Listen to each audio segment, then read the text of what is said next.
Hi friends, welcome to Abi's vlogs. നമുക്കിന്നിവിടെ perfect ആയിട്ടുള്ള ഒരു വട്ടയപ്പം ഉണ്ടാക്കിയാലോ. നല്ല കിഡിലൻ ടേസ്റ്റിലുള്ള ശർക്കരയൊക്കെ ചേർത്തുള്ള ഒരു വട്ടയപ്പം. ഇത് നല്ല പൂ പോലെ സോഫ്റ്റായിട്ടുള്ള ഒരു വട്ടയപ്പമാണ്. കാണുമ്പോൾ തന്നെ അറിയാം ഇത് എത്ര സോഫ്റ്റ് ആണെന്ന്. കണ്ടോ, നല്ല പഞ്ഞി പോലെ ഇരിക്കുന്നത്. അപ്പോൾ ഇതെങ്ങനെ ഉണ്ടാക്കുന്നതെന്ന് നമുക്കൊന്ന് നോക്കാം.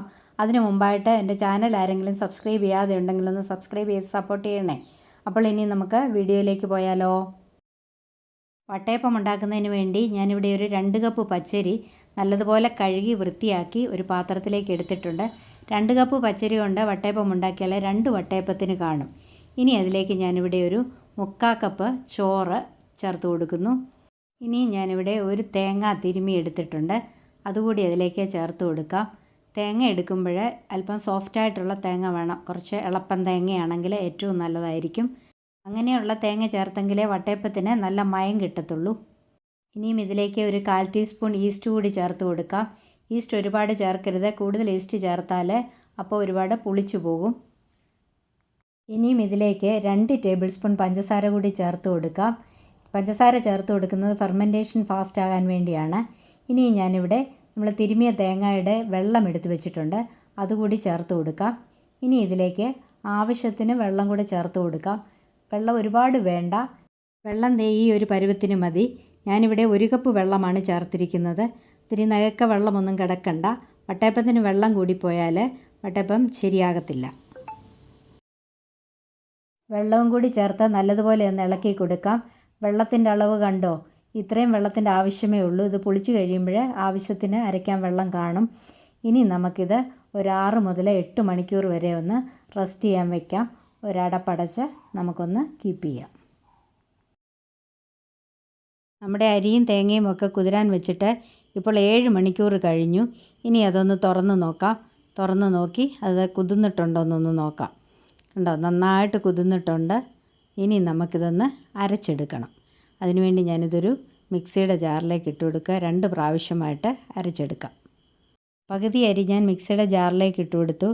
ഇനി അതിലേക്ക് ഒരു 1/2 കപ്പ് ശർക്കര കൂടി ചേർത്ത് കൊടുക്കാം. ശർക്കരയ്ക്കകത്ത് അഴുക്കൊന്നും ഇല്ലാത്ത ശർക്കരയാണ്, അതുകൊണ്ട് അതുപോലെ തന്നെ അങ്ങ് ചേർത്ത് വെച്ചാൽ മതി.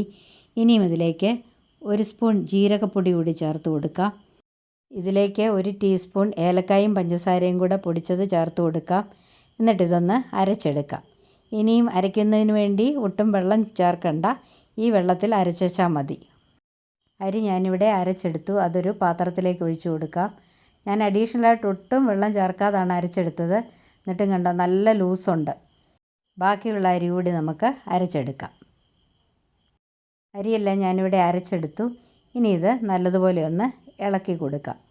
ഈ അരി ഒരുപാട് അങ്ങ് അരഞ്ഞു പോകരുത്, ഇതൊരു തരിതരിപ്പായിട്ട് വേണം അരച്ചെടുക്കാനായിട്ട്.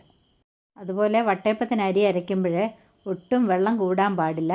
ഈ ഒരു കൺസിസ്റ്റൻസിയിലാണ് വേണ്ടിയത്, എങ്കിലേ അപ്പം നന്നായിട്ട് പൊങ്ങിയൊക്കെ കിട്ടത്തുള്ളൂ. ഇനി നമുക്കിതൊന്ന് അടച്ച് ഒരു 3 മണിക്കൂർ റെസ്റ്റ് ചെയ്യാനായിട്ട് വയ്ക്കാം. നമ്മുടെ മാവ് റെസ്റ്റ് ചെയ്യാൻ വെച്ചിട്ട് 3 മണിക്കൂറായി. അതിനിയൊന്ന് തുറന്ന് അത് പൊങ്ങി വന്നൊന്ന് നോക്കാം. നന്നായിട്ട് പൊങ്ങിയിട്ടുണ്ട്, കണ്ടോ, നല്ലപോലെ കുതിർന്നിട്ടുണ്ട്. കണ്ടോ, നല്ലപോലെ ഫെർമെൻറ്റേഷനൊക്കെ നടന്നിട്ടുണ്ട്. ഇനി നമുക്കതിലേക്ക് ഒരു 1/4 ടീസ്പൂൺ ഉപ്പ് കൂടി ചേർത്ത് കൊടുക്കാം. എന്നിട്ട് നന്നായിട്ടൊന്ന് ഇളക്കി കൊടുക്കാം. ഇങ്ങനെ വട്ടയപ്പം ഉണ്ടാക്കിയാൽ ഒട്ടും പുളി കാണത്തില്ല, നല്ല ടേസ്റ്റ് ആയിരിക്കും കഴിക്കാനായിട്ട്. ഇനിയും ഈ മാവ് വെളിച്ചെണ്ണയോ നെയ്യോ പുരട്ടിയ ഒരു പാത്രത്തിലേക്ക് കോരി ഒഴിക്കാം.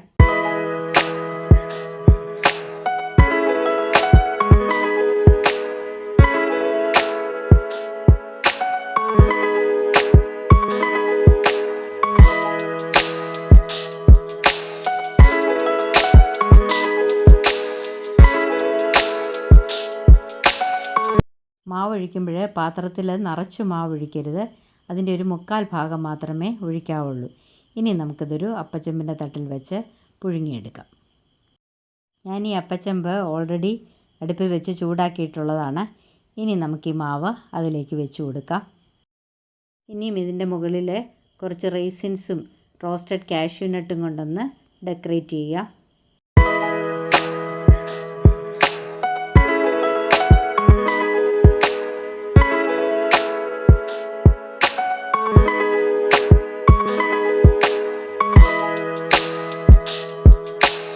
ഇനി നമുക്ക് നമുക്കിത് പാത്രം അടച്ചു വെച്ച് പുഴുങ്ങിയെടുക്കാം. വട്ടയപ്പം പുഴുങ്ങാൻ വെച്ചിട്ട് ഏതാണ്ട് 25 മിനിറ്റായി. ഇനി നമുക്കതൊന്ന് തുറന്ന് നോക്കാം. കണ്ടോ, നന്നായിട്ട് പൊങ്ങിയിട്ടുണ്ട്. ഈ സമയം കൊണ്ട് വെന്തിട്ടുമുണ്ട്. എങ്കിലും നമുക്കതൊന്ന് കുത്തി നോക്കാം. ഒരു കമ്പി വെച്ചൊന്ന് കുത്തി നോക്കാം വെന്തിട്ടുണ്ടോ എന്നുള്ളത്. വെന്തിട്ടുണ്ട്. ഇനി നമുക്കിത് തീ ഓഫ് ചെയ്ത് വാങ്ങി വയ്ക്കാം. വട്ടയപ്പം ഞാനിവിടെ വാങ്ങി വെച്ചു. അത് തണുത്തു. ഇനി നമുക്കതൊരു പാത്രത്തിലേക്ക് മാറ്റാം. അപ്പോൾ നമ്മുടെ സൂപ്പർ ടേസ്റ്റി ആയിട്ടുള്ളതും പൂ പോലെ സോഫ്റ്റ് ആയിട്ടുള്ളതും എല്ലാവർക്കും ഒരുപോലെ ഇഷ്ടപ്പെടുന്നതുമായ വട്ടയപ്പം അഥവാ സ്റ്റീംഡ് റൈസ് കേക്ക് ഇവിടെ റെഡി ആയിട്ടുണ്ട്. എല്ലാവരും ഇതുപോലെ ഒന്ന് ഉണ്ടാക്കി നോക്കണം. എന്നിട്ട് എൻ്റെ വീഡിയോ ഇഷ്ടപ്പെട്ടെങ്കിൽ ലൈക്ക് ചെയ്യണം, കമൻറ്റ് ചെയ്യണം, മറ്റുള്ളവർക്കൊന്ന് ഷെയർ ചെയ്ത് കൊടുക്കണം. ഇനിയും മറ്റൊരു നല്ല വീഡിയോയുമായി കാണാം. അതുവരേക്കും ബൈ ബൈ. Thank you.